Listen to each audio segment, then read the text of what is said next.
முன்னொரு காலத்தில் ஒரு மூதாட்டி ஒரு கிராமத்தில் வறுமையில் வாழ்ந்து கொண்டிருந்தாள்.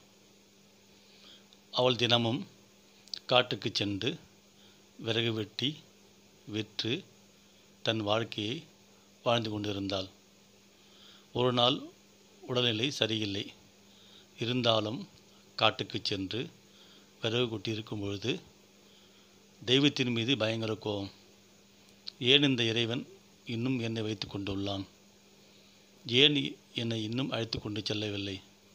இந்த வறுமையான வாழ்க்கை, இந்த ஏழ்மையான வாழ்க்கை இன்னும் வேண்டுமா என்று அந்தி சாயும் வரை திட்டிக் கொண்டிருந்தாள். ஒரு வழியாக ஒரு மரக்கட்டையை வெட்டி தலையில் சுமந்து கொண்டு வரும்பொழுது அங்கே ஒரு மரத்தடியில் அமர்ந்து இளைப்பாறினாள். அப்பொழுது அவளுக்கு யமதர்மன் மீது பயங்கர கோபம். இந்த யமதர்மனுக்கே அறிவில்லையா? அவன் எருமாட்டு மீது வருபவன் தானே.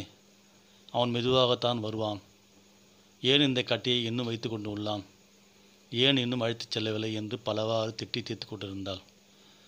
யமதர்மனுக்கோ பயங்கர கோபம் வந்து நேரில் வந்து, ஏ கிழவி, கிளம்பு உடனே, எனக்கு அறிவில்லை என்று கேட்க பாட்டிக்கோ அதிர்ச்சி.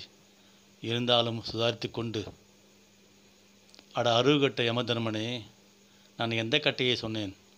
இந்த மரக்கட்டையை எடுத்துச் செல்ல ஆளில்லையே, வா என்று அழைத்தால் நீ என்னை அழைக்கிறாய் என்று கூற யமதர்மனோ தடுமாறி, உன் கணக்கை சரியாக பார்க்காமல் வந்துவிட்டேன்.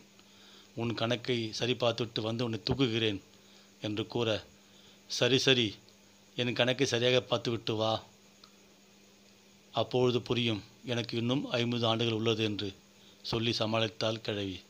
இதுதான் பாட்டியின் சாமர்த்தியமும் புத்திசாலித்தனம். நன்றி, வணக்கம்.